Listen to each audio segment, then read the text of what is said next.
Athens Podcast. Innovación y conocimiento en tecnología.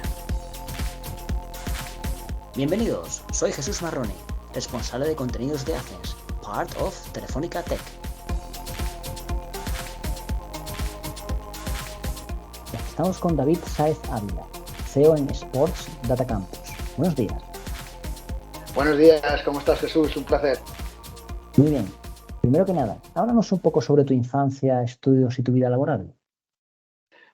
Bueno, pues la verdad es que mi infancia, como la de cualquier niño que nació en los 76, no penséis que soy demasiado viejo, me siento muy joven todavía. Pues fue una infancia muy feliz, llena de amigos, de familia, de deporte y sobre todo muchísima calle que recorrer y en la que jugar, ¿no? Residí durante todos mis primeros años de vida en Peñaranda de Bracamonte, que es mi pueblo. Un lugar idílico para un niño de aquella época, sin duda, y ahora un sitio ideal, ¿no?, para cualquiera que quiera pasar un día turístico en la meseta castellana y poder degustar, eso es totalmente obligado, Jesús, allí cochinillo asado al horno de leña de encina, que es la denominación de origen, aparte de visitar 3 plazas maravillosas. Vamos a hacer un poco de publicidad turística y un convento de carmelitas muy interesante. Muy bien, pues habrá que probar ese cochinillo. Muy bien. Sin duda. ¿En qué consiste vuestro negocio? Bueno, te puedo dar una respuesta corta. Nosotros al final, dedicándonos a la formación y learning, a mí me gusta decir con todos mis equipos que nuestro negocio consiste en dar la mejor y más completa formación a nuestros estudiantes, con programas bastante exclusivos, algo que no es realmente fácil. Te puedo ampliar un poco más. O sea, nuestra escuela se llama ENIP, Innovative Business School. Es una escuela de negocios especializada en tecnología, quizá de las más grandes del mundo en programas, no en dimensión ni el número de alumnos, ¿vale? Porque tenemos muchos programas, pero programas con un número de alumnos controlado, para darles, en la línea que te comentaba antes, ¿no?, esa atención más especializada o más cercana. Actualmente NIT está formada por 5 campus especializados, uno en Big Data, otro en ciberseguridad, uno en blockchain, otro en agricultura inteligente y quizá el campus más grande que tenemos, que si quieres podemos centrar un poco, por no dispersarnos mucho con los demás hoy, este rato con vuestros oyentes, en nuestro campus especializado en análisis de datos y Big Data en el deporte, que es el más grande del mundo de estas características en castellano. Nosotros nacemos en 2015 de la mano del máster Telefónica en Big Data y Business Analytics, muy enfocado en la Data Science y preparado para dotar a los profesionales de competencias y destrezas necesarias para trabajar en grandes proyectos Big Data, algo que era muy demandado en aquella época. Sobra decir que el apoyo de Telefónica desde el principio fue esencial para poderlo lanzar. Actualmente, como te comentaba, contamos con varios campus especializados en diversas tecnologías, pero, por ejemplo, tenemos el campus de ciberseguridad más grande del mundo, con programas, varios de ellos desarrollados en colaboración con Eleven Patch de Telefónica, con Sergio de los Santos y el equipo de Chema Alonso, y podemos decir con orgullo que todos ellos están mentorizados por Chema.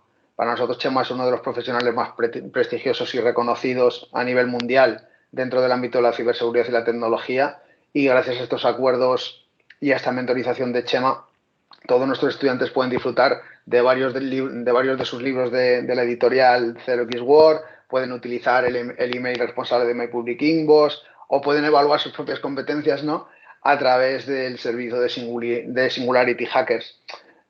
Una herramienta muy interesante y que nos permite, en base a las hard skills y soft skills que tiene un estudiante, decirle en qué puesto o en qué rol de la ciberseguridad puede posicionarse mejor.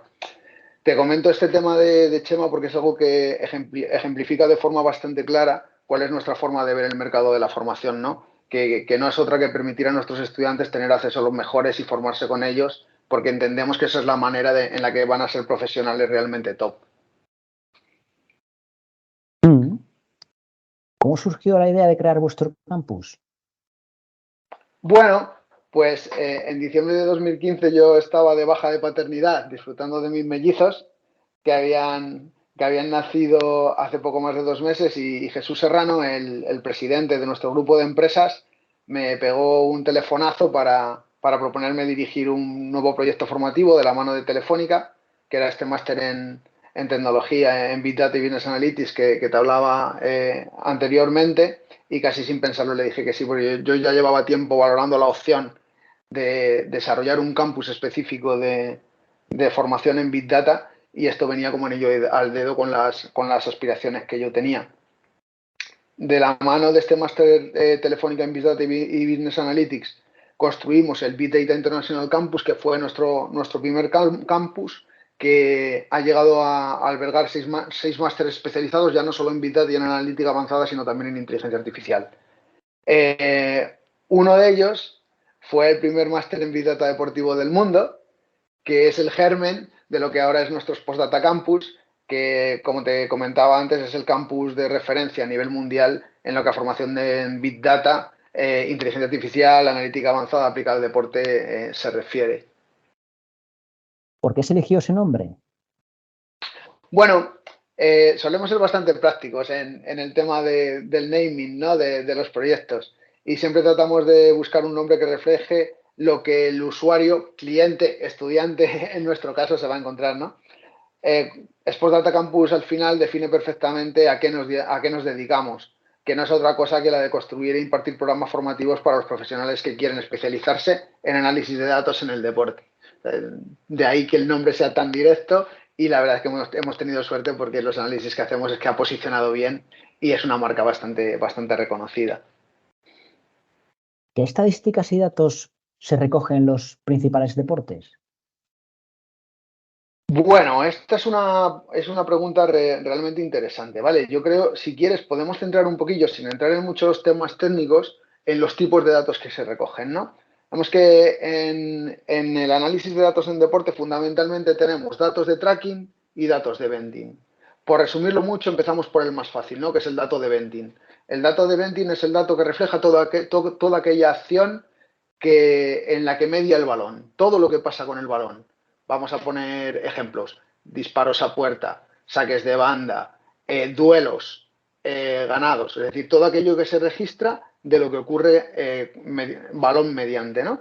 Y los datos de tracking son aquellos que se obtienen a través de dispositivos IoT, es decir, reflejan el posicionamiento X y Z de cada jugador en el campo o en la cancha, dependiendo del deporte, ¿vale?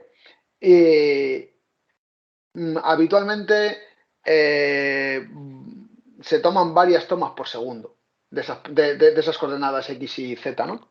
En la liga, por ejemplo, en el proyecto Media Coach, estos datos de tracking se reciben a través de cámaras ópticas, todas las cámaras que tiene la liga puesta específicas en los estadios. Pero hay otros dispositivos, como es conocido, como los dispositivos EPTS, por ejemplo. Pues de estos dispositivos, el más conocido, el GPS, que te da esa geolocalización del jugador. Es cierto que existen muchos más dispositivos IoT que son que van desde los propios de la geolocalización a otros más de tipo biométrico, ¿no? Que monitorizan pues pulsaciones, sudoración, temperatura de la piel, y que nos sirven a la hora de meterlos en esa costelera analítica, sobre todo enfocado al cuidado del deportista, para tener información muy valiosa para explotarla a posteriori. Con todos estos datos, tanto datos de tracking como datos de eventing, se construyen las diferentes métricas. Existen métricas muy simples, como la posesión del balón, los goles, las asistencias, tiros a puerta, regates exitosos, kilómetros recorridos. Para estos necesitaríamos los datos de tracking, ¿vale? Para los anteriores, los de eventing. Pero luego, cuanto más vamos avanzando a todos estos datos relacionados más con la estadística descriptiva, tenemos otra serie de métricas avanzadas de las que habréis oído hablar, y los oyentes habrán oído hablar, como son los expected goals, por ejemplo, ¿no? Que es la probabilidad de que un disparo acabe en gol; las expected assists, que son la probabilidad de que una acción se convierta en una asistencia de gol; XGOT, que son los expected goals de disparos a puerta, pases en último tercio. No sé, hay muchísimas métricas con las que tampoco quiero aburriros, pero sí deciros que esta infinidad de métricas que tenemos a nuestra disposición cada vez más, gracias a que tenemos muchos más datos objetivos, como es evidente, la tecnología ha avanzado muchísimo en los últimos años, entonces nos permiten no solo tener una adquisición de datos mayor, sino además almacenarlos de forma más eficiente y trabajarlos de forma más eficiente. Entonces, esto hace que podamos explicar con estas nuevas métricas más avanzadas los aspectos más relevantes del juego y de los jugadores, que al final es el fin último que perseguimos con ellas, ¿no? O sea, todos estos datos están al servicio de un bien mayor o un objetivo mayor que no es otro que el de optimizar el rendimiento de una plantilla o de un deportista, ¿vale? Y hacer todo mucho más eficiente, ¿no? ¿Y cómo se mejora ese rendimiento físico o la técnica del jugador que estudiáis? Bueno, realmente hay muchísimos campos de aplicación, ¿no? Pero en lo que tiene que ver con los aspectos de performance físico, por ejemplo, conocer bien la evolución de un jugador y sus límites nos ayudan a organizar, por ejemplo, a nosotros no, a los estudiantes, a nuestros estudiantes, ¿vale? Porque nosotros ahí no trabajamos directamente con los deportistas, pero a los profesionales que se dedican al análisis de datos, en este caso los Sport Scientists, que son los especialistas en análisis de datos físicos, les ayuda a controlar los pesos de las cargas de entrenamiento, por ejemplo, para tener un nivel mucho más óptimo a la hora de enfrentarse a la competición y que el deportista pueda dar su máximo rendimiento, ¿no? En ese sentido, aquí es importante destacar que uno de los mayores usos del dato al servicio del deporte y una disciplina que se está estudiando de forma bastante intensa es el tema de la prevención de lesiones, por ejemplo. O sea, si tú conoces los umbrales de esfuerzo de tu deportista, puedes ajustar tanto el entrenamiento para mejorar esos umbrales como analizar en partido. No sé si te has fijado en los equipos, los partidos de la liga ahora, los equipos tienen una tablet en el banquillo. En esa tablet reciben información física de forma continua de los deportistas, ¿vale? Pues con esa información son capaces de identificar si un deportista está dentro de su umbral de esfuerzo o lo está superando en un ratio X. Si ese ratio X se acerca a un valor que está predefinido, es mejor cambiar a ese deportista porque tiene muchas más probabilidades de romperse, ¿no? Eso es en lo que tiene que ver con el performance físico, pero a nivel técnico-táctico los datos cada vez se están utilizando más en temas relacionados con análisis de equipo propio, análisis de equipo rival, a situar a un equipo en un entorno competitivo, a situar a un jugador en su entorno competitivo dentro de una línea, me lo invento, defensiva, por ejemplo, en el equipo y cómo puede encajar mejor. Al final, este tipo de análisis, como te comentaba antes, van fundamentalmente en la línea de conseguir mejoras y aumentar la eficiencia, ¿no? Entonces, en cualquier aspecto que se identifique que un equipo puede mejorar, ahí entra el análisis de datos. Sí, hace un par de años estuve entrevistando a Roberto López del Campo, que es coordinador del Sí, proyecto Media Coach en la liga y en la tal, y nos liga. estuvo explicando de Buen prevención de amigo. lesiones y tal. Sí, sí. Sí. Hablando de otro deporte, por ejemplo, baloncesto, cuéntanos el caso de los Houston Rockets, cuando este equipo de la NBA adoptó un enfoque de juego rápido y más tiros triples tras analizar los datos. Me alegra que saques este tema porque me hicieron una entrevista en ABC hace un tiempo y también me preguntaban sobre ello, ¿no? Eh, Tenemos que decir de primeras que la NBA es como el Disney World del análisis de datos. O sea, yo creo que está muy, muy por delante de muchas competiciones. Todos sabéis o habréis oído hablar, ¿no? Tanto tú como los oyentes de la película Moneyball, ¿no? Centrada de Brad Pitt, centrada en el béisbol, ¿no? Mm. Pero sí que podemos decir que aquello fue el germen, pero que los trabajos que se han realizado en la NBA realmente son los que más han contribuido a que el análisis de datos en el deporte sea una disciplina que no solo se tome en serio, sino esencial para aumentar la competitividad.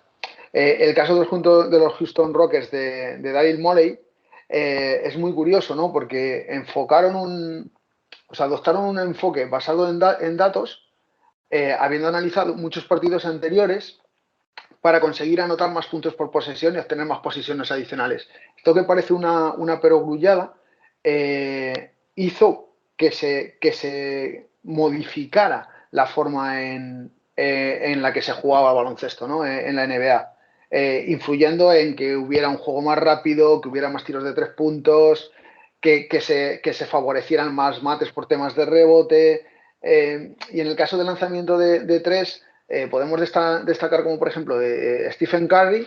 Si tú analizas la evolución media de las canastas de 3 puntos en las últimas décadas, ¿vale? Que lo comentaba en esta entrevista, de 4,8 triples que se lanzaban por partido, más o menos en torno al 2000. 10 años después, en el 2011, se había pasado de estos 4,8 a 6,4 triples por partido, y a día de hoy, bueno, temporada pasada, que son un poco los datos que yo tengo, espero que sean todos los fiables que tienen que ser, estamos cerca de 13 triples por partido, por equipo. Es decir, que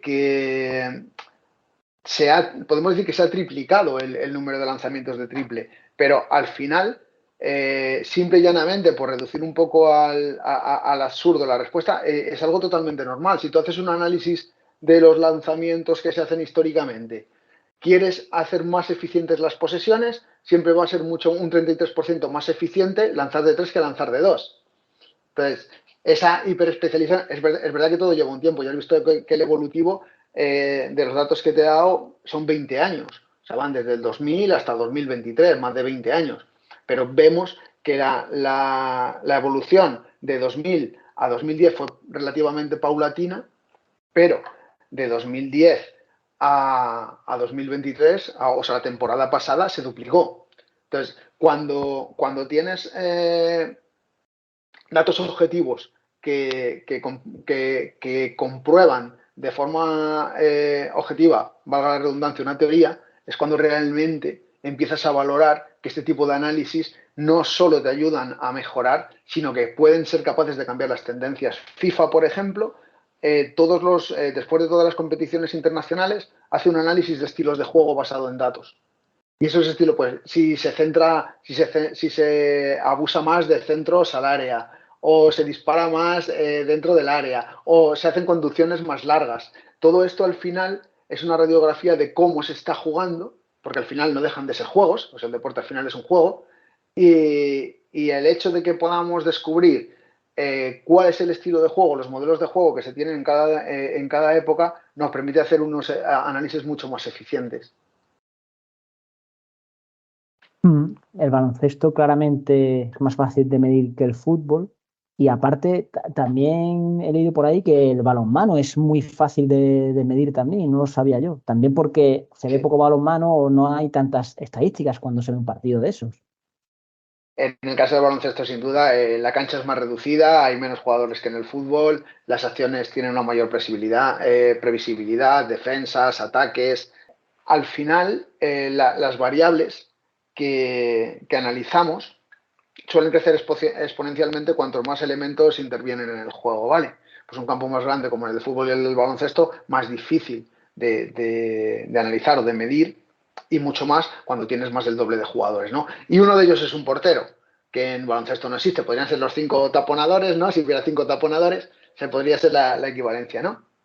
Entonces, eso hace que los modelos predictivos, por ejemplo, en el baloncesto, sean más afinados o puedan ser más afinados que en el fútbol, ¿vale? A mí no me gusta definir demasiado o hablar demasiado de modelos predictivos en el deporte, porque no deja de ser un juego totalmente imprevisible. Hasta el propio balonmano, que aquí tengo la suerte de tener un buen amigo, yo creo que el mejor analista de balonmano que existe, que es Anselmo Ruiz de Alarcón, que siempre me dice que es el deporte más previsible. O sea, que se puede predecir el resultado con una tasa de acierto muy, muy grande, cercana, superior al 90 y pico %. Interesante. ¿Qué va a aportar la inteligencia artificial en vuestro campo? Muchísimo, muchísimo. En todo lo que tiene que ver con tecnologías que hagan más eficiente o rápida la adquisición y recogida de datos, y evidentemente la parte del tratamiento, de la que podemos hablar a lo mejor un poco después, vienen en el mejor momento, ¿no?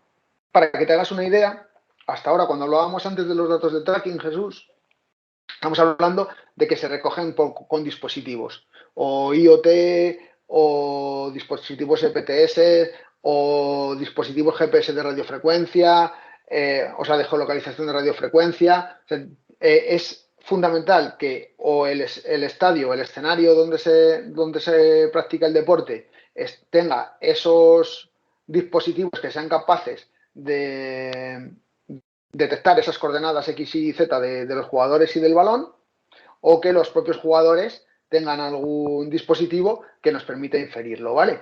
Pues para que te hagas una idea, el dato de tracking, cuando se incorpora al ecosistema analítico, multiplica de forma exponencial las posibilidades analíticas, ¿no? Bueno, pues hay iniciativas a través de Computer Vision, que sabes es cuando una máquina ve una imagen y es capaz de inferir datos de esa imagen, que están infiriendo, valga la redundancia, los datos de tracking de los partidos. Hay una empresa, por ejemplo, francesa que se llama Skill Corner, que lo que hace es tener un robot viendo partidos de todas las competiciones que se emiten por OTT, y de esos partidos saca los datos de posicionamiento. Esos datos de posicionamiento te sirven tanto para hacer análisis a nivel físico, para temas de scouting de jugadores. Si tú vas a contratar un jugador croata, deberías de saber qué ponderación de la competición croata a nivel físico podría tener la liga. Pues si el nivel físico de la liga croata es un 20% inferior a la liga española, pues ya sabemos que tenemos que multiplicar las métricas físicas de esos deportistas, de esos futbolistas, por 0,8, ¿vale? O si fuera la Premier, al contrario, que a lo mejor tiene un 20% más de nivel físico que la Liga Española, pues un jugador de la Premier que fuera a fichar por un equipo español, multiplicaríamos sus métricas físicas por 1,2. Es algo muy sesgado y muy simple, ¿vale? Para poner simplemente el ejemplo, ¿vale? Pero una de las claves va por ahí. Otras de las claves va que esta velocidad de procesamiento y el hecho de poder aplicar algoritmos de forma más rápida a todos los datos que podemos tener de regresiones o históricos, por decirlo de una forma más mundana, nos hace tener análisis mucho más objetivos y tender a esos modelos predictivos de los que estamos hablando, que todavía en el fútbol se alejan muchísimo de lo que pudiera ser una tasa razonable de acierto, ¿vale? Es decir, si no, al final estaríamos todos acertando quinielas o metidos en los mercados de apuestas. Y lo más bonito de deportes como el fútbol, por ejemplo, es esa imprevisibilidad, ¿vale? Pero la IA ha venido para quedarse, y sobre todo las herramientas, la velocidad de procesamiento, los nuevos motores de procesamiento de lenguaje natural, como puede ser ChatGPT, por ejemplo, que nos permiten tener información muy interesante acerca de los fans o de las tendencias de opinión en redes sociales. O sea, realmente la IA ya viene revolucionando el análisis de datos en el deporte desde hace tiempo. Nosotros tenemos un máster en IA aplicado al deporte, de hecho, en el que trabajamos todas estas cosas, pero realmente digamos que ahora es prácticamente impensable que haya equipos que no utilicen modelos de inteligencia artificial para hacer análisis de equipo propio, análisis de rival, análisis de scouting para ver qué jugador se ajusta mejor a su plantilla, para los propios entrenadores, para identificar si un entrenador encaja bien con el tipo de jugadores que tienes en un determinado momento. O sea, al final, todo este tipo de modelos te permiten ser mucho más eficiente, o como bien dice Monchi muchas veces, tratar de minimizar el error, ¿vale? Y todas las herramientas que tengamos a nuestra disposición para tratar de minimizar el error siempre son bienvenidas, y la IA ahí es totalmente clave. ¿Quieres conocer a fondo los productos cloud de Athens? Formación Athens es tu web de videotutoriales y contenido formativo para sacarle el máximo provecho a tu correo electrónico, página web, copias de seguridad, servidores virtuales y mucho más. También realizamos masterclass gratuitas en directo y cursos presenciales a medida para tu empresa. Infórmate en www.formacionacens.com. ¿Dais servicio a entidades conocidas? No, nosotros como tal, Jesús, no. Porque al final una de las claves de nuestro negocio es habernos posicionado en el centro del ecosistema, pero como entidad meramente formativa. Para que te hagas una idea, nosotros formamos a unos 500 estudiantes al año de máster, en los 6 másteres que tenemos actualmente, 4 en español, 1 en portugués y 1 en inglés. Y dentro de nuestra actividad académica sí que es verdad que tenemos acuerdos con muchísimos clubes y entidades deportivas en las que a través de nuestro departamento de extensión profesional, que pusimos en marcha este año justo para dar respuesta a la demanda de estos equipos, nuestros estudiantes pueden realizar proyectos de aplicabilidad real en analítica de datos en el deporte de élite, ¿no? Para que tengamos una idea, algunos de los últimos acuerdos que hemos cerrado en esta línea han sido con el Sevilla Fútbol Club a través del Innovation Center, por ejemplo, su departamento de datos, o proyectos que tenemos en marcha con la Conmebol, con equipos como River Plate, Estudiantes de La Plata en Argentina. Colaboramos prácticamente con el 90 o 90 y pico % de los clubes de la liga. Siempre hemos tenido esa duda. La pregunta me parece especialmente buena porque, claro, cuando tienes acceso a tanto capital intelectual formado y además prácticamente eres la institución del mundo que más personas forma en esta disciplina, habría sido muy sencillo para nosotros haber puesto en marcha o haber generado una consultora o una empresa o una línea de negocio para dar servicio a terceros. Pero somos conscientes de que aquí nos han traído las alianzas que tenemos con las grandes empresas de la industria, como pueden ser Hadel, Stats-Perform, lo que antes era Instat, Skill Corner. O sea, los grandes players de la industria nos han ayudado a estar donde estamos. Entonces, hacerles la competencia no está dentro de nuestros objetivos, todo lo contrario. Nuestro objetivo es desarrollar el ecosistema para que cada vez haya más gente preparada para que la analítica de datos se extienda a todos los ámbitos y estas empresas que han colaborado con nosotros también sea algo que les pueda revertir. ¿Se puede acceder a la información de un equipo rival? Sí, claro. Y si no se puede acceder de forma directa, se puede inferir desde cualquier otra fórmula, ¿no? Como por ejemplo a través de videoanálisis, ¿vale?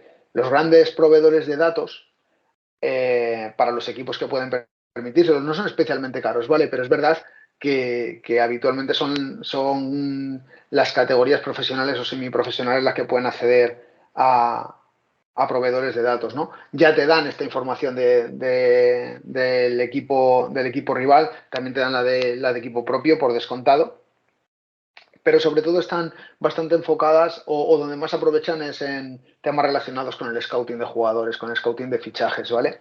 Que es algo en lo que el análisis de datos es una pieza totalmente clave. Antes tú necesitabas tener a los ojeadores viendo partidos que entendías que podían ser interesantes porque podía haber en ellos, en esos equipos que visualizaban, un jugador que pudiera encajar en las filas del equipo que quiere fichar, pero ahora con el análisis de datos la máquina puede ver millones de partidos, discriminar aquellos en los que no pueda haber un interés cercano, pues me lo invento, ver partidos de jugadores que cuesten más de 20 millones, pues un equipo que tiene un tope de 20 millones para fichar, pues no le interesan. Pues ya estás eliminando muchos millones de partidos, ¿no? O estás buscando un central diestro, pues no vas a ver partidos en el que jueguen centrales zurdos. Me lo invento. Vas cribando, entonces de esa manera consigues que el ojeador vea los partidos que realmente tiene que ver y que más se ajustan, ¿no? De una forma objetiva a lo que vas a poder necesitar, ¿no? Digamos, es un ejemplo bastante simple, bastante sencillo, pero que clarifica, ¿no? la utilidad del dato. Cuando no tienes esa información, por ejemplo, eres un equipo de tercera red, pues siempre, como siempre tienes acceso a las fuentes de vídeo, puedes, a través de videoanálisis, sacar los datos de todos los partidos, tanto de tu equipo como de equipo rival, meterlos en un modelo de datos, hacer tu propia base de datos y explotar esa información tanto a nivel técnico-táctico como a nivel físico, como como en lo que se pueda necesitar en cualquiera de los ámbitos. Hay disciplinas que van desde análisis estadísticos relativamente simples que se pueden inferir de datos extraídos de actas, Jesús, que al final son los datos más básicos que puedes obtener, pero que se pueden construir métricas muy interesantes, índices muy interesantes de análisis de datos de actas, que es algo totalmente obligatorio. Luego ya se puede rizar el rizo más, pues hasta hacer análisis de porteros, análisis de jugadas a balón parado, análisis de formaciones técnico-tácticas, o sea que de ocupación de espacios, o sea que se puede ir muchísimo más lejos. El videoanálisis, si se hace de una forma estructurada y metodológicamente correcta, te permite sacar muchísimos datos y no te obliga a tener la necesidad de contratar un proveedor, ¿vale? ¿Cómo captáis nuevos clientes? Bueno, a mí me gusta en este sentido decir que tratamos de dar la máxima visibilidad posible a lo que hacemos a través de nuestros canales sociales, ¿no? Pero también, junto con lo que hacemos nosotros, ponemos un foco bastante grande en visibilizar lo que hacen nuestros estudiantes, ¿no? Que creemos que sin duda este es el mejor reflejo de lo que nosotros conseguimos o del objetivo que perseguimos, ¿no? Y es que nuestros estudiantes sean capaces de hacer X cosas que le vengan bien a los equipos del deporte de élite, ¿no? Cuando tenemos consejos de dirección siempre solemos decir que cada estudiante que estudia con nosotros y consigue trabajar en el deporte de élite nos suma una estrella a la marca, ¿no? Igual que las estrellas que te suman en los mundiales en el escudo, ¿no? Cuando ganas un mundial, cada estudiante de Postdata Campus que consigue llegar a la élite del deporte con lo difícil que es eso es lo que más refuerza nuestro branding, ¿no? Y en ese sentido, por eso tratamos de hacer nuestro trabajo lo mejor posible para que cada vez sean más estudiantes los que alcancen estos sueños que persiguen, ¿no?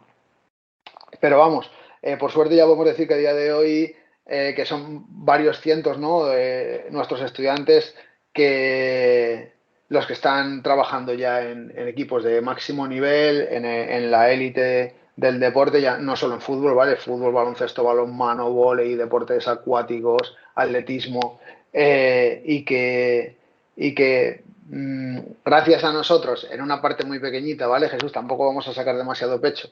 Y en una parte muy grande, gracias a ellos, a que apostaron por su formación, apostaron por una disciplina que estaba en auge, que no es sencilla, pero que es bastante satisfactoria, han ido introduciéndose en un ecosistema que una vez que entras reconoce a los profesionales que aportan valor, ¿no? Y eso es lo que tratamos de generar, ese aporte de valor. Cuando nosotros difundimos los trabajos que hacen nuestros estudiantes o los logros o metas que están alcanzando, el resto de la comunidad se identifica con ellos y le apetece acercarse a nosotros, ¿no?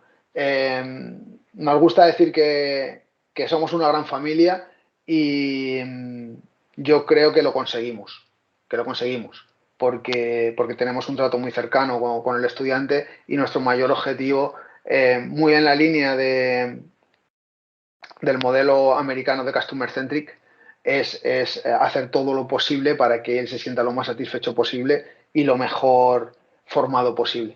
Entonces yo creo que esa es un poco te podría hablar de muchas teorías de marketing, ¿vale? Pero creo que esa es la clave. ¿Habéis obtenido algún logro o reconocimiento? Bueno, como te comentaba antes, el hecho de habernos convertido en una institución reconocida en el deporte profesional a nivel mundial, yo creo que es lo que más puertas nos ha abierto y no sé, la confianza de personas como Monchi, Víctor Horta, que para mí son los dos grandes referentes en lo que tiene que ver con análisis de datos en el fútbol profesional, por ejemplo. A ese nivel, clubes como el Sevilla, River Plate, federaciones como la CONMEBOL, la Liga, los equipos de la Liga, confederaciones, poder participar en proyectos analíticos en mundiales como en el Mundial de Qatar, en el que más de 80 y pico o 87, creo, alumnos de Postdata Campus estuvieron analizando partido tras partido y compartiéndolo con la comunidad futbolística. hace que nosotros tengamos la motivación en seguir mejorando y creciendo continuamente, porque esto exige muchísimo. O sea, cuando tanta gente buena a la que admiras confía en ti, al final esto te obliga a no defraudarles, ¿no? Que quizás sea lo más complicado, ¿no? Y te fuerza mucho a seguir trabajando para encontrar aquellos puntos de mejora que te permitan seguir creciendo. Ya os digo, un poco en resumen a tu pregunta, el mejor reconocimiento es el que la industria del fútbol de élite y de otros deportes, como te he comentado antes, esté acogiendo a nuestros estudiantes e incorporándoles a sus equipos. Eso es lo más. Para que te hagas una idea, por ejemplo, el departamento de análisis de cantera del Sevilla Fútbol Club está formado solo por estudiantes de Sports Data Campus. Todos se han formado con nosotros. Entonces, son un poco esos ejemplos en los que sin buscarlo obtienes el reconocimiento, ¿no? ¿Cuál es la filosofía de vuestra empresa que buscáis en vuestros empleados? Qué pregunta más difícil, Jesús. Así para... intentaré no dejar mal a ninguno. No, todo lo contrario. Trabajamos con una filosofía basada en equipos de alto rendimiento. Yo llevo 24 años dirigiendo proyectos de formación, he pasado por diferentes universidades, he trabajado para diferentes ministerios y de lo que me he dado cuenta es de que las empresas al final las hacen las personas.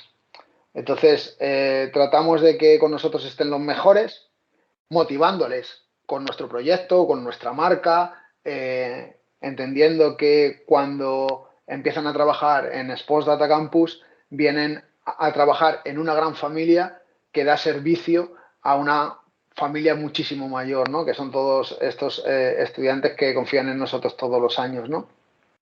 Y esto es lo que yo persigo, ¿no?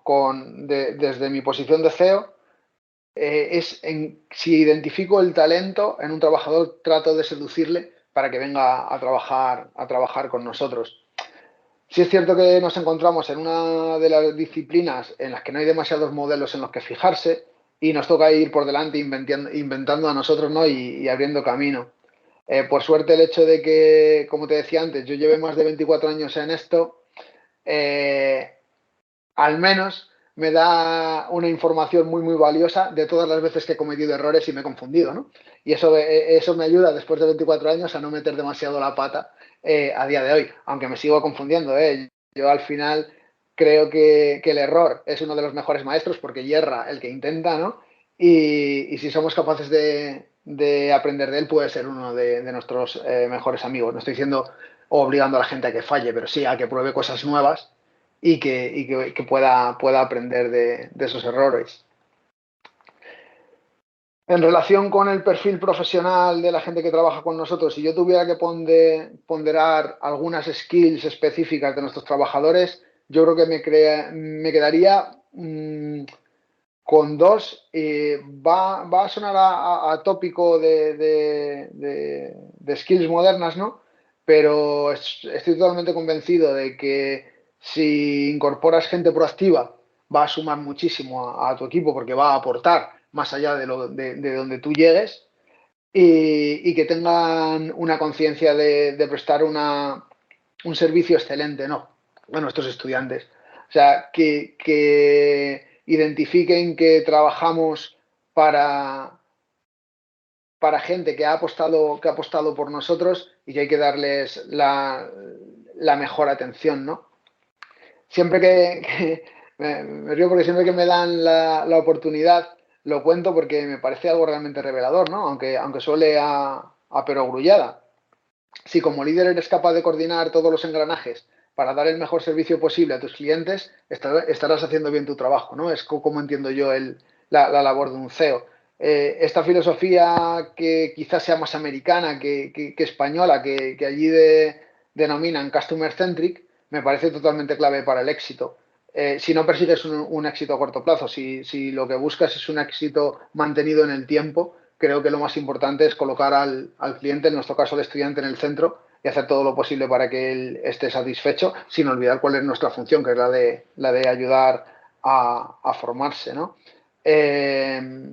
Al final, cuando le otorgas la máxima importancia a esto y la satisfacción de tus estudiantes es tu leitmotiv, no solo vas a ser capaz de incrementar los datos de negocio, sino que además vas a conseguir formar una marca sólida, que al final es que lo que yo creo que refuerza todos los proyectos, ¿no? Y que sea resistente y se vea de forma atractiva por la comunidad, ¿no? No debemos olvidar nunca que nuestros estudiantes son lo más importante para nosotros y que lo que nos dan no es su dinero a cambio de un producto o un servicio, sino que nos ponen en nuestras manos su tiempo, ¿no?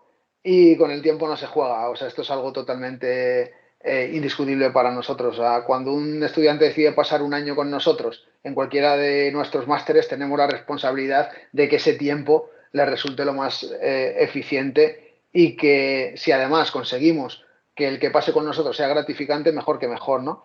En términos de coste de oportunidad, cuando un estudiante acaba su máster en Spot Data Campus, estamos obligados a que sienta de forma natural que el tiempo y el esfuerzo que ha dedicado realmente le ha merecido la pena y que por y para eso trabajamos todas las personas que estamos en el día a día con los estudiantes. Si no conseguimos esto, estaremos fracasando. Es decir, aparte de que el estudiante adquiera las competencias y las destrezas para las que estudia un máster, nuestra obligación es que lo haga de la forma más eficiente posible. ¿En qué localidad está vuestra sede principal? Pues estamos en Valladolid, aunque tenemos el equipo repartido por todo el mundo.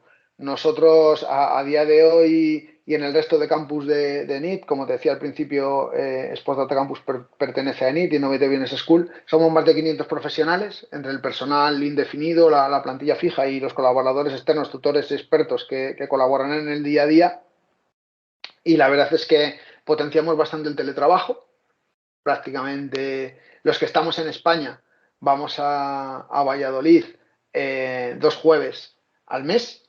Primero era martes y jueves, llegó la pandemia, estuvimos como 2 años sin ir y ahora vamos 2 jueves al mes en los que son más jornadas de confraternización y de compañerismo que otra cosa. O sea, realmente juntamos reuniones, vemos temas estratégicos, hacemos análisis de negocio, se organizan jornadas de puesta en común de nuevas ideas, de planes de mejora, de planes de crecimiento, ¿no? Y lo hemos concentrado en esa presencialidad. Pero ahora mismo tenemos personal en más de 20 países. ¿En qué os diferenciáis sobre vuestra competencia? Bueno, por resumírtelo mucho y sin parecer prepotente, ¿vale? Yo creo que casi en todo. Desde el modelo pedagógico que tenemos, muy basado en aprovechar el nivel competencial de base con el que viene un estudiante, es decir, hacemos un análisis de con qué competencias y destrezas previas se enfrenta al proceso formativo y a través de asesores y mentores que le acompañan a lo largo de todo el proceso formativo, le ayudamos a sacarle el máximo partido y a alcanzar sus objetivos, ¿vale? Junto con esa parte, ¿vale? Relacionada más con el modelo pedagógico, también en cómo nos relacionamos con los estudiantes. Tenemos una relación realmente cercana. Para que te hagas una idea, yo mismo, como CEO, o mi director de programas, Miguel Ángel del Barrio, o mi director de marketing, Víctor Almazán, o la directora del departamento académico, María Paricio, todos ellos están en los grupos de WhatsApp de todos los másters que impartimos. O sea, podemos tener ahora mismo, estar en grupos de WhatsApp con 2.500, 3.000 estudiantes, para lo que te hagas una idea. No de forma simultánea, porque ahí están todas las ediciones que venimos haciendo desde que arrancamos. Pero cualquier estudiante tiene mi teléfono para poderme escribir un WhatsApp y plantearme lo que quiera. Es decir, es un modelo, es verdad que es un modelo muy exigente, pero es un modelo que te minimiza muchísimos problemas de malos entendidos o de cuestiones que se estén haciendo mal. Si hay un estudiante que identifica que nosotros tenemos un contenido, por ejemplo, que no funciona el enlace en plataforma, un manual de una asignatura o una videoclase, tarda 2 minutos en ponerlo por el grupo. Oye, chicos, que este enlace no funciona, y en 20 segundos cualquiera del equipo se lo ha solucionado, porque lo vemos como algo totalmente natural, la comunicación con ellos. Y eso de verdad es lo que yo creo que nos hace diferentes. Es verdad que hay gente muy, muy preparada y que además de trabajar muy bien, es como charlábamos cuando me preguntabas por qué características tenía la gente que trabajaba conmigo, pues es que hay gente realmente buena. Este proyecto, por este tipo de cosas, no se parece en esencia a ninguno de los que he dirigido anteriormente, y ya te digo que llevo 24 años dirigiendo proyectos de formación, que es a lo que me he dedicado toda la vida. Otra cosa muy, muy importante y realmente relevante, ¿vale?, es que nuestra fuerza está en los profesionales que trabajan con nosotros. Tanto los que forman parte de los equipos operativos, ¿vale?, los que se encargan de que las imparticiones de los máster sean perfectas o casi perfectas, yo no creo en la perfección al 100%, ¿vale?, como los que colaboran en los programas formativos como tutores, expertos, colaboradores, pero ya no solo a nivel individual, sino también a través de sus empresas, ¿no? El hecho de que nuestros estudiantes se formen en un ecosistema reconocido a nivel mundial les abre muchas puertas. Oye, que soy Juanito, que he estudiado en Sports Data Campus y me encantaría hacerte llegar una propuesta de trabajo, directores de River Plate. Pues lo puede hacer, porque River Plate sabe quiénes somos, porque el Barça sabe quiénes somos, el Madrid sabe quiénes somos, el Sevilla sabe quiénes somos. O sea, realmente lo que tratamos de hacer, que es otra cosa que nos diferencia mucho de la competencia, es que la marca esté al servicio del estudiante y no el estudiante engorde la marca, sino al revés, ¿no? Y que luego, cuando un estudiante consigue acceder a un puesto de analista de datos o de data scientist o de performance data analyst en un equipo de la élite, ese estudiante se acaba, aparte de darnos esa estrella, ¿no?, que comentábamos antes en el escudo, se convierte en un nuevo embajador. Entonces, cuando formas a 600 al año y de esos 600 pues llegan a la élite 60, 70, 100, pues al final generas una rueda que se retroalimenta. Es decir, tú le estás dando la mejor atención, él está triunfando, y el hecho de que él triunfe hace que muchos otros se puedan ver reflejados en él y seguir el mismo camino, ¿no?, para llegar al deporte de élite. Y eso es lo que yo creo que nos hace diferentes, ¿no? Entendemos el negocio de una forma totalmente distinta. Como te decía antes, después de 24 años en el sector de la formación, he tenido la oportunidad de confundirme muchísimas veces. Ya no tanto en pequeñas cosas o nimias del día a día, Jesús, sino en cuestiones realmente estratégicas. Yo recuerdo cuando era director de e-learning de la Nebrija, en el Mesozoico casi, allá por el 2000, 2001, en la Universidad de Antonio de Nebrija tuvimos que vivir la crisis de las .com, ¿no? Se estaba optando por hacer contenido en Flash, en una tecnología que era muy galáctica, muy atractiva, muy multimedia, pero que no eran capaces de reproducir los navegadores. Pues nosotros optamos por músculo económico a empezar a montar acciones formativas completas en Flash, y nos dábamos cuenta que cuando teníamos estudiantes en Latinoamérica no eran capaces de ejecutarlas por problemas de conexión, velocidad o por los propios sistemas operativos o navegadores, ¿no? Entonces, con esto quiero decir que ya con el hecho de no repetir errores estratégicos y de que esos errores te acaban aportando una enseñanza que es totalmente básica, y es que en lo único que no te confundes es cuando antepones al estudiante a todo lo demás y preparas toda la maquinaria para que orbite en torno a eso. Ahí es cuando realmente lo aciertas, ¿no? Es decir, a nivel operativo puedes fallar más o menos, pero a nivel estratégico no. Si el estudiante es lo más importante, nunca vas a fallar en eso. Por cierto, que yo estuve estudiando la Nebrija en esa época, precisamente. En la Berzosa estaba yo. Sí, señores, pues en el campus de la Berzosa, si hubiera sido empresariales o administración de empresas, yo habría sido tu profesor. Bueno, publicidad, soy yo. Estabas en publicidad, ¿no? Sí. Yo trabajaba allí, Jesús, en el canal Nebrija, con Enrique Soto, toda la gente del canal Nebrija de Tecnología, y yo pertenecía a la Facultad de Económicas, al DAE, que era el Departamento de Administración de Empresas, y nada, era profe en empresariales, de informática aplicada a la economía, y director de e-learning de la universidad, del 2000 a 2004. Bueno, no entré siendo director de e-learning, eso iba muy deprisa, entré en el 2000 y director de e-learning era pues a finales de 2021 más o menos empecé, y de profe, la verdad que sí. La época en la que Calvo Sotelo era el presidente de honor, ¿no? Sí. Curioso. ¿Puedes darnos alguna cifra de cómo ha crecido vuestro negocio en el último año? Facturación, clientes, proyectos.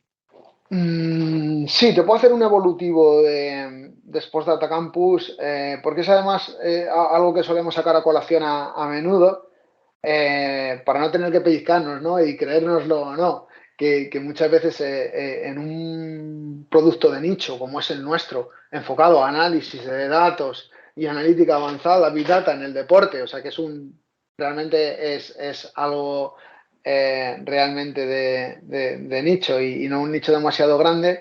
Realmente hemos alucinado con los datos de crecimiento, ¿no? Solo en Sports Data Campus, sin hablar de NIT, ¿vale? Del resto de campus de ciberseguridad, de blockchain, de producción digital, de agricultura inteligente, de los que te hablé antes.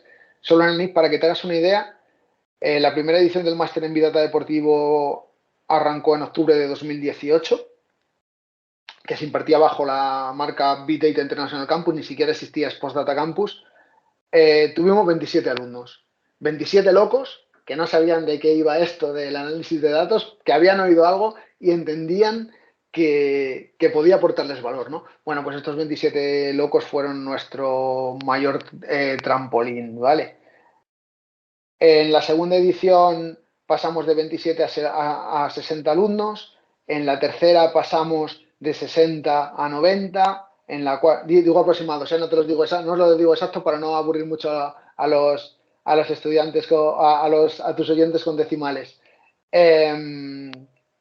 De la tercera edición de 90 pasamos a 120 en la cuarta, de la cuarta a la quinta pasamos de 120 a 185, esta fue atípica porque fue en plena pandemia y es verdad que el crecimiento de la formación y learning fue muy alto porque la gente estaba en casa y aprovechaba el tiempo, ¿no? Pero tuvimos 185 alumnos en una sola edición de un máster en Big Data Deportivo, yo no me lo podía creer. Yo cuando siempre doy las sesiones de bienvenida y de presentación en los másteres, yo le decía que era algo totalmente increíble. Tuvimos que triplicar el profesorado, crecimos ese año como un 300% en todo, absolutamente en todo, en dimensión, y gracias a Dios no nos pilló a pierna cambiada porque ya habíamos tenido 4 ediciones bastante exitosas y ahora mismo casi el 50% de nuestro cuerpo docente son estudiantes que se han formado con nosotros, porque realmente este tipo de profesional simplemente es el que se ha formado con nosotros. Después de esa quinta edición ya pusimos en marcha un máster en IA aplicada al deporte y sacamos un máster en Big Data aplicado a Scouting en fútbol en colaboración con el Sevilla Fútbol Club, un máster en Big Data aplicado a la preparación física en fútbol y uno en portugués y otro en inglés, de análisis de datos en fútbol, ¿no? Te lo digo porque a partir de esa quinta edición de Big Data Deportivo con 185 alumnos ya no se concentran todos en un máster, sino que ya hay otros 5 máster a mayores, ¿no? Bueno, pues desde allí, desde esa quinta edición del máster en Big Data Deportivo, que se impartió en enero del 21, pues pasamos de 185 alumnos en esa edición a 300, de 300 a 400, de 400 a 500, y ahora mismo formamos a 600 alumnos de máster al año, que es aproximadamente, ¿vale? Que es una verdadera salvajada en una escuela de nicho. O sea, es totalmente de locos. Es decir, a día de hoy tenemos estudiantes repartidos por todas las grandes ligas del mundo, pero cuando digo las grandes ligas, digo todas las de CONMEBOL, todas las de Norteamérica, en todas las europeas, en muchas de las asiáticas. Para que te hagas idea, tenemos estudiantes en Liga India, Liga de Arabia Saudí, Emiratos Árabes, Liga Catarí, en algunas de las africanas. Realmente la dimensión es enorme, pero claro, es que el volumen de estudiantes formados es enorme. O sea, 600 estudiantes al año en una disciplina como esta es un número gigante. Y cuando pensamos que después de esa quinta edición mágica de 185 alumnos, todo se iba a estabilizar, o cuando pasara la pandemia iba a decrecer, fue todo lo contrario. Seguimos creciendo anualmente y cada año vamos sumando cada vez más estudiantes. Esto al final nos sirve para, en la línea que te comentaba antes, Jesús, para crecer y mejorar, que al final es lo que perseguimos. Es decir, si nuestro ecosistema y nuestra familia crece a un ritmo relativamente alto, esto al final nos sirve para afianzar nuestra posición en el mercado formativo en lo que tiene que ver con el análisis de datos aplicado al deporte, y derivado de esto podemos seguir creciendo en programas y mejorando todo lo que tenemos, con lo cual no suena, aunque suene un poco atópico, Jesús, y que entiendan los oyentes del podcast que no es algo que saco para sacar pecho, sino que es una realidad. Es que gracias a todos nuestros estudiantes, cada edición es mejor. Es mejor porque tenemos más colaboradores, tenemos más tutores, tenemos más expertos de masterclass, tenemos más alianzas estratégicas y más acuerdos institucionales que refuerzan la marca. Entonces, al final es muy difícil, cuando creces tanto, no mejorar anualmente. Casi como que vas por inercia, ¿no? Obligado. Aparte de que nosotros lo aprovechamos muchísimo, todo se ha dicho, ¿vale? ¿Cómo crees que evolucionará vuestro sector? Esa es muy buena. Se puede afirmar a día de hoy que el análisis de datos en el deporte es algo totalmente imparable, Jesús. O sea, no que nadie que nos esté escuchando ahora piense que ha sido una moda. Eso pensábamos nosotros en 2016. Y cuando pusimos en marcha la primera edición del Máster Telefónica en Big Data y Business Analytics, pensamos que el Big Data era una burbuja, ¿no? Y bueno, nos quedamos bastante cortos, en el sentido de que no solo no ha sido una burbuja, sino que es algo que se ha incorporado en el día a día. En el tema del deporte, yo estoy seguro que los equipos que no lo integran en el día a día van a estar compitiendo en inferioridad de condiciones respecto a los que sí que aprovechan el dato, en todos los ámbitos de los que hemos hablado anteriormente.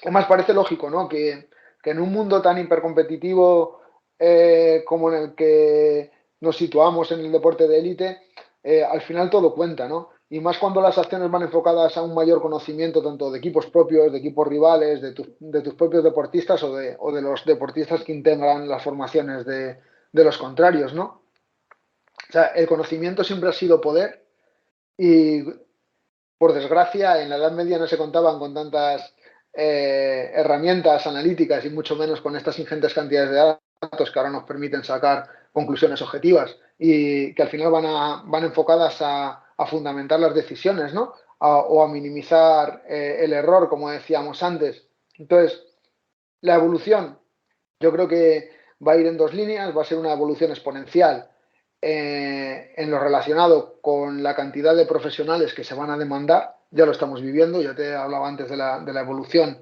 en poco más de 5 años, de 27 a 600, con lo que eso supone. Y también esta evolución va a venir mediada mucho por la tecnología. La tecnología avanza muy rápida.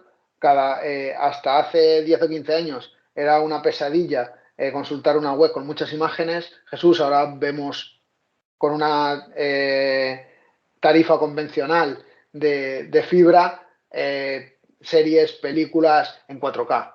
O sea, algo que hace eso, poco más de 10 años era totalmente impensable. Digo esto porque de todos es sabido que el análisis de datos requiere de máquinas especialmente potentes, que todos los sistemas de adquisición de datos consumen bastantes recursos a nivel computacional. Entonces, la propia evolución del hardware y de las arquitecturas y de la red facilita que esto sea una disciplina totalmente imparable. Es decir, podemos decir que estamos en el momento ideal a nivel de innovación tecnológica y en el momento ideal a nivel de reconocimiento del valor del análisis de datos para mejorar el deporte, con lo cual creo que estamos en el mejor momento en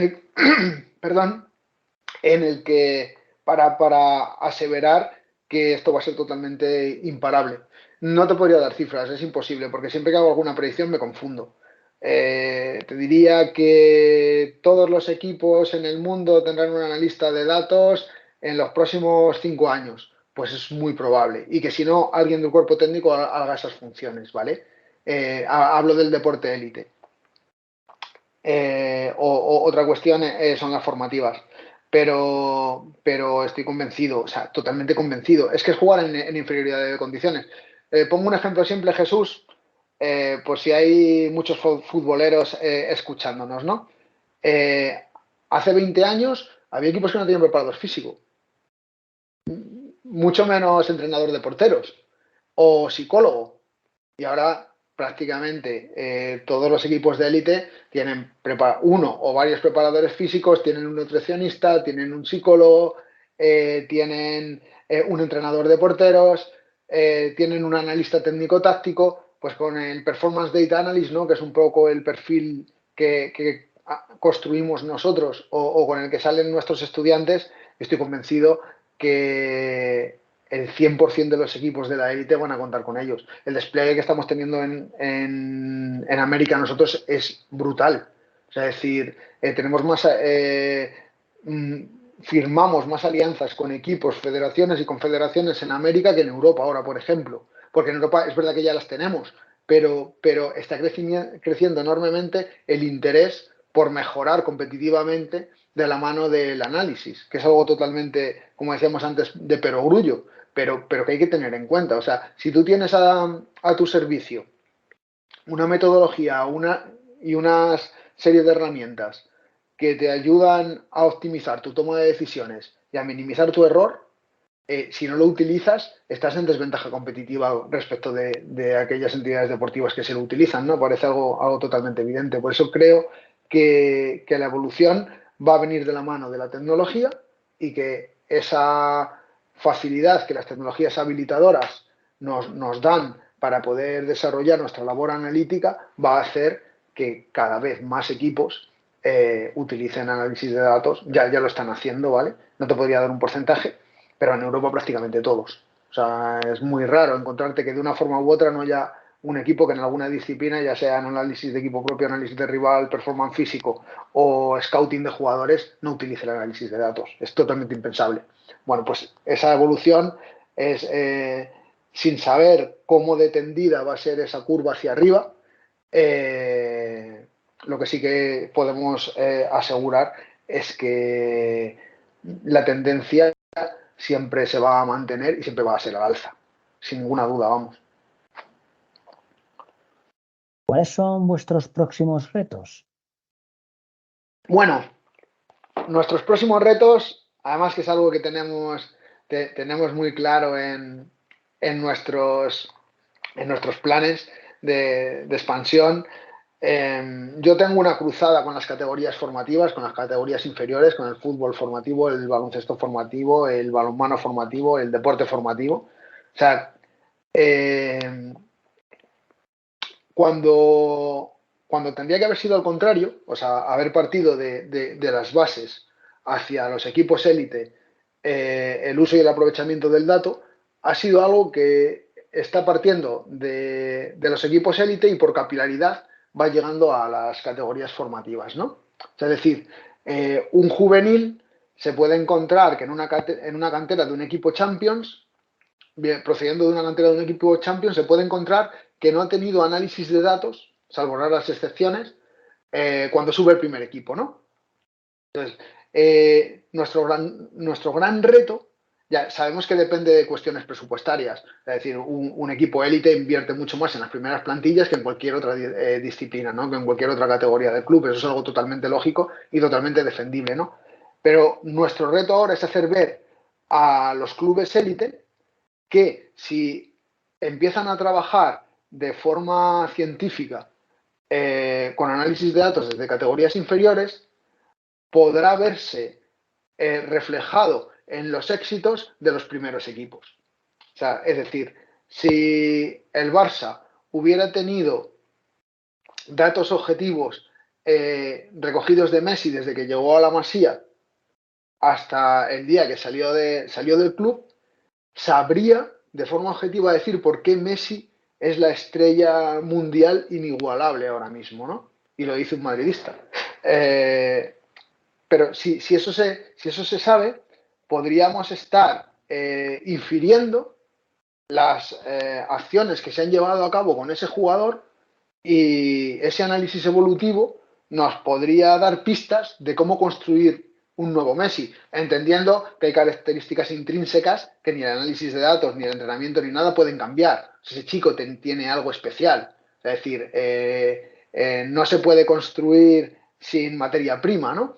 Pero sí que tendríamos datos más objetivos para poder saber por qué un jugador como Messi o Cristiano Ronaldo son capaces de llegar a la élite y cambiar un deporte, ¿no? Entonces, si somos capaces de convencer a los clubes de la élite que este análisis de datos también se tiene que realizar en cantera, en el Sevilla Fútbol Club, por ejemplo, Jesús, para que tus oyentes lo sepan, hay un departamento de análisis de cantera en el que se utilizan los datos de una forma totalmente ejemplar.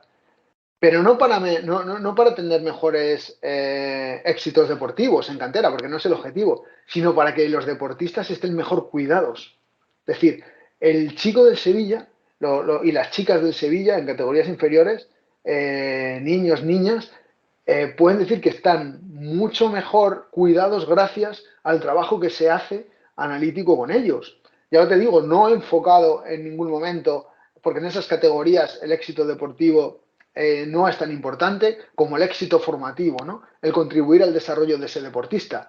Y igual que decíamos antes que para nosotros era muy importante esa visión customer centric, los equipos que tienen una visión o un foco puesto en el desarrollo máximo de la forma más eficiente y amable posible de un deportista, estarán construyendo sus equipos del futuro desde dentro y no tanto teniendo que fichar fuera, ¿no? Entonces, esto es una filosofía en la que el análisis de datos puede ayudar mucho. También en las categorías semiprofesionales, ¿vale? En las categorías REF.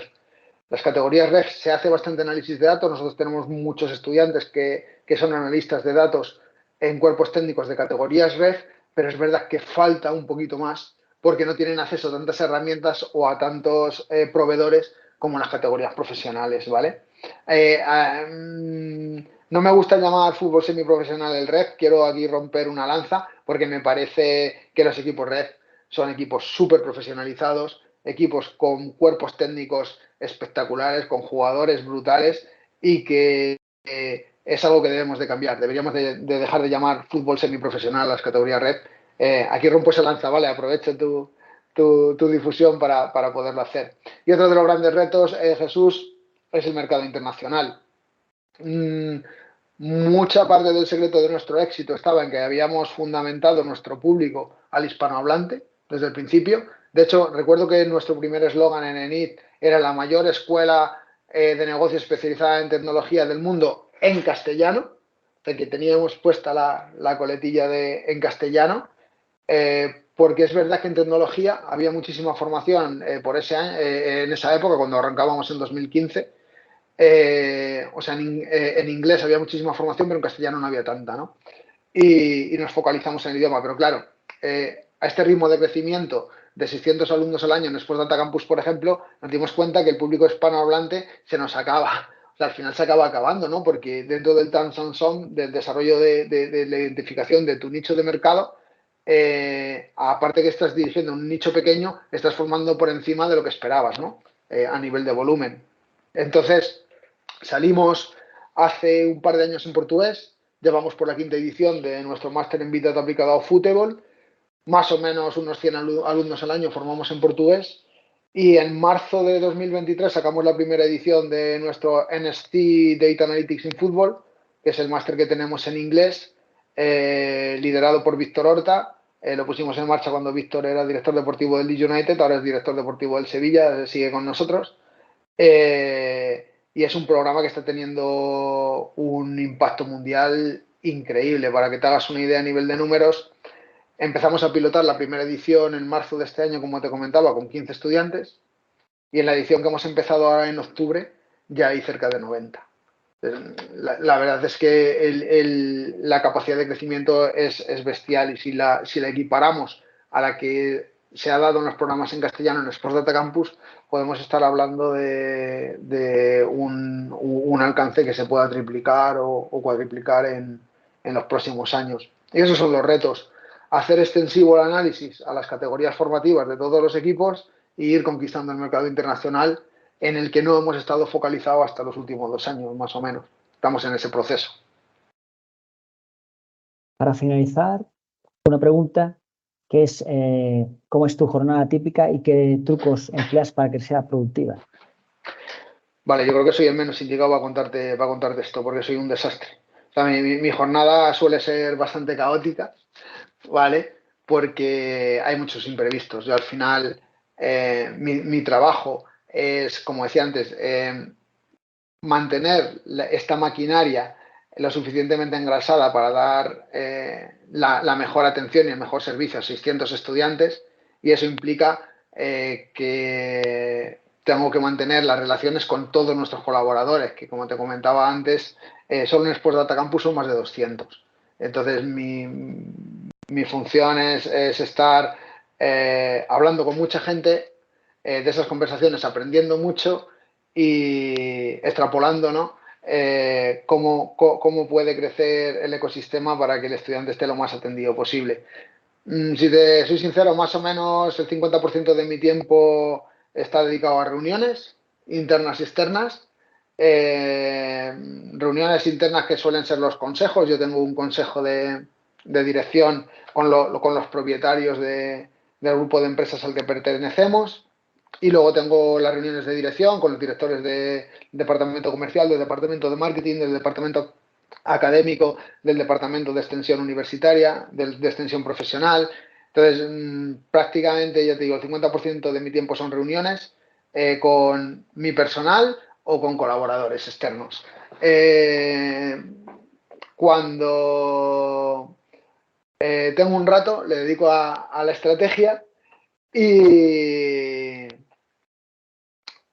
es verdad que el estar tan en contacto con los colaboradores, con la industria, con los profesionales y con los expertos, me ahorra mucho tiempo de pensar. Es decir, me van marcando prácticamente esas reuniones, que podría parecer contraproducente tener tantas reuniones a día de hoy, hace que la estrategia fluya prácticamente sola, porque tú identificas los puntos o las palancas a las que tienes que acudir de una forma totalmente natural en tu día a día, ¿no? De que me guste tanto hablar. Espero que no tengas que convertir este podcast en un serial para poderlo dar por capítulos, ¿no?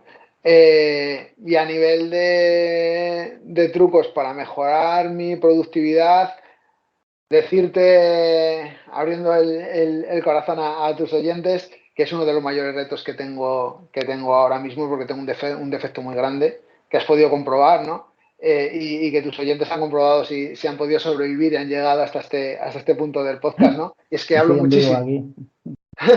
hablo muchísimo, ¿no? Entonces me encanta hablar, y cuando tengo muchas reuniones hace que eso se alarguen las reuniones, porque me encanta el debate, porque me encanta dialogar, y porque soy un total convencido de que las grandes cosas, ¿no? Que las grandes ideas, los grandes proyectos surgen de las conversaciones, como te decía antes, de expresar las ideas de forma verbal. Y claro, igual que de esta forma activas ciertas regiones del cerebro, ¿no? que te hacen ser más eficiente a la hora de tener tus pensamientos, también es verdad que te consumen muchísimo tiempo, ¿no? Entonces, trato de buscar ese equilibrio. Dicho esto, sin ser yo, como te comentaba antes, un buen ejemplo de productividad, todo se ha dicho, sí que es cierto que tengo ciertas rutinas que me ayudan bastante en el día a día, ¿no? La primera, yo creo que, y más importante, es que trato de tener el 50 o el 60% de la planificación de la semana, trato de que esté hecha la semana anterior. O sea, sobre todo para irme poniendo mis slots temporales ajustados, los que ya tengo ocupados, y viendo los que tengo disponibles, ¿no? Porque me gusta guardar parte de mi tiempo para trabajos más creativos o más estratégicos, ¿no? Hace relativamente poco, descubrí la técnica del Pomodoro, que te puedo resumir si quieres para los oyentes, aunque hay muchísima literatura sobre esto, que se basa en mantener el foco durante una tarea durante 25 minutos, ¿no? Cuando hablamos de mantener el foco, hablamos de no tener notificaciones, que no te salten mails, que no te salten WhatsApp, que no te puedan interrumpir con una llamada. Es decir, durante esos 25 minutos tu foco tiene que estar totalmente puesto en lo que estás haciendo, sin ninguna distracción externa, ¿vale? Y después de esos 25 minutos es obligatorio descansar 5 minutos. Este descanso puede ser o cambiar de tarea o revisar mails que no te impliquen tener una atención especial o muy alta en ellos,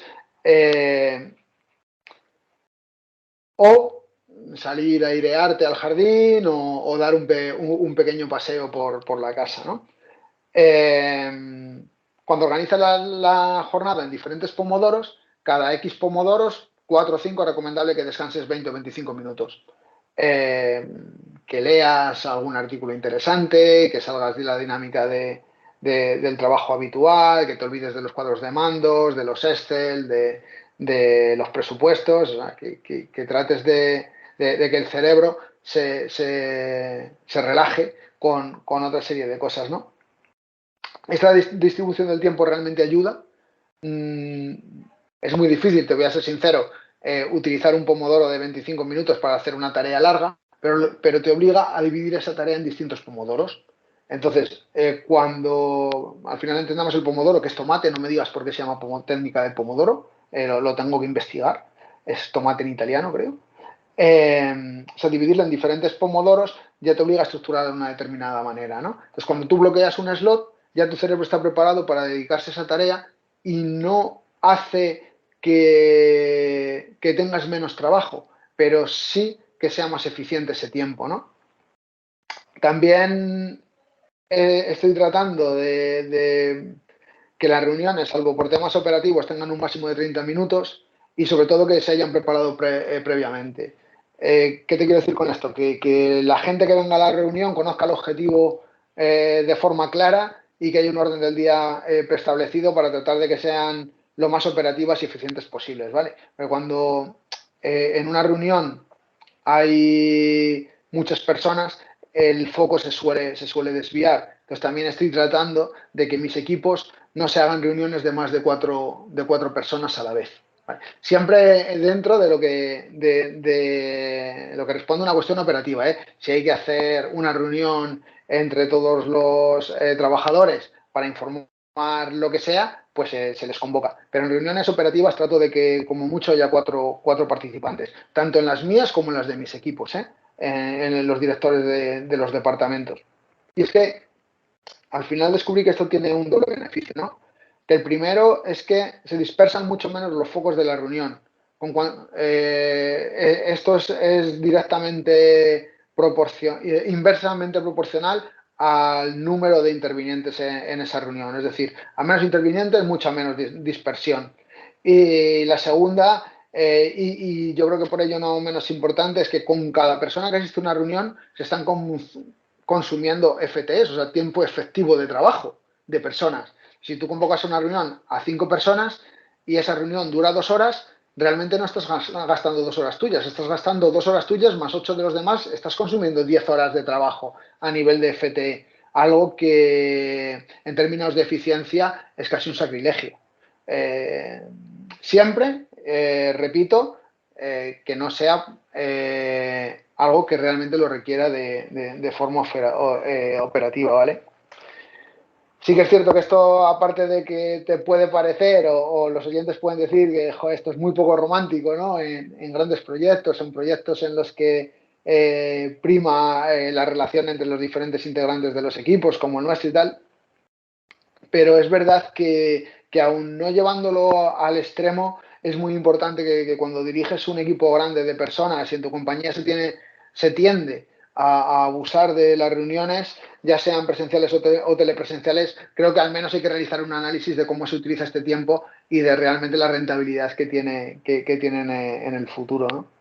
Entonces ese es un poco, sin ser, ya te digo, un modelo de eficiencia, sí que es cierto que estoy trabajando en ciertos aspectos que creo que nos pueden ayudar, sin sacrificar lo personal, ¿vale? Si hay un trabajador, uno de mis directores, uno de mis técnicos, uno de mis coordinadores académicos, uno de mis tutores, necesita hablar conmigo 2 horas, va a poderlo hacer sin ningún problema. O sea, la planificación nunca ha de ser una espada de Damocles, sino que tiene que ser una guía que te permita estructurar la jornada de la forma más eficiente posible en base a los objetivos que persigues.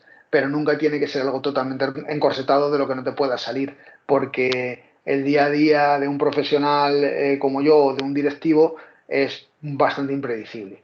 Es decir, entonces sería bastante absurdo tratar de, como tú tienes marcados tus pomodoros, no poderte salir de ellos.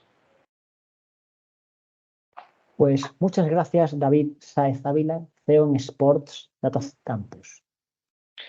Muchísimas gracias a ti, Jesús. Ha sido un verdadero placer, ¿vale? Reiterarte el agradecimiento por haber pensado en mí para tener esta charla este rato. Espero no haberme extendido demasiado y que realmente resulte interesante para tus oyentes del podcast lo que hemos comentado. Muchas gracias. Nos vemos en un próximo Ascens Podcast.